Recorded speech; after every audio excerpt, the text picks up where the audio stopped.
जीवन में अगर कुछ भी ऐसा है जो हमें बेहद हानि पहुंचा सकता है तो वो क्रोध होता है। क्रोध नामक के इस शत्रु से दूर रहने और क्रोध पर विजय पाने की प्रेरणा देने वाले भगवान गौतम बुद्ध की ये कथा है। क्रोधी व्यक्ति का जीवन बदल देगी गौतम बुद्ध की ये कथा। एक दिन गौतम बुद्ध अपने शिष्यों के साथ एकदम शांत बैठे हुए थे। उन्हें इस प्रकार बैठे हुए देख शिष्य चिंतित हुए कि कहीं वह अस्वस्थ तो नहीं है। एक शिष्य ने उनसे पूछा कि आज वह मौन क्यों बैठे हैं, क्या शिष्यों से कोई गलती हो गई है?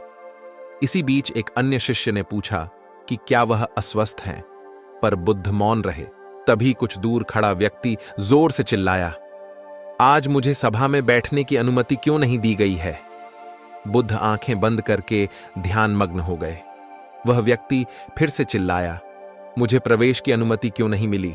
इसी बीच एक उदार शिष्य ने उसका पक्ष लेते हुए कहा कि उसे सभा में आने की अनुमति प्रदान की जाए। बुद्ध ने आंखें खोलीं और बोले, नहीं, वह अछूत है, उसे आज्ञा नहीं दी जा सकती। यह सुनकर शिष्यों को बड़ा आश्चर्य हुआ।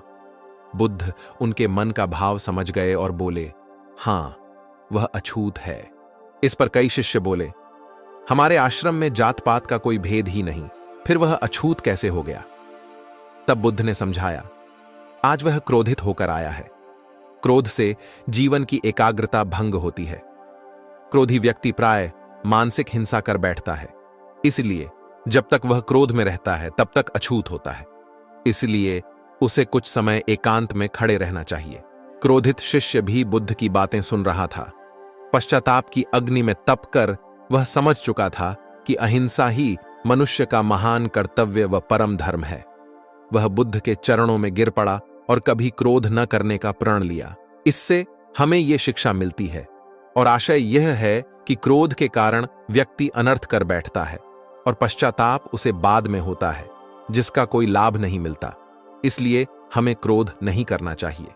असल मायने में क्रोधित व्यक्ति अछूत हो जाता है और उसे अकेला छोड़ देना चाहिए। क्रोध करने से तन, मन और धन तीनों की हानि होती है।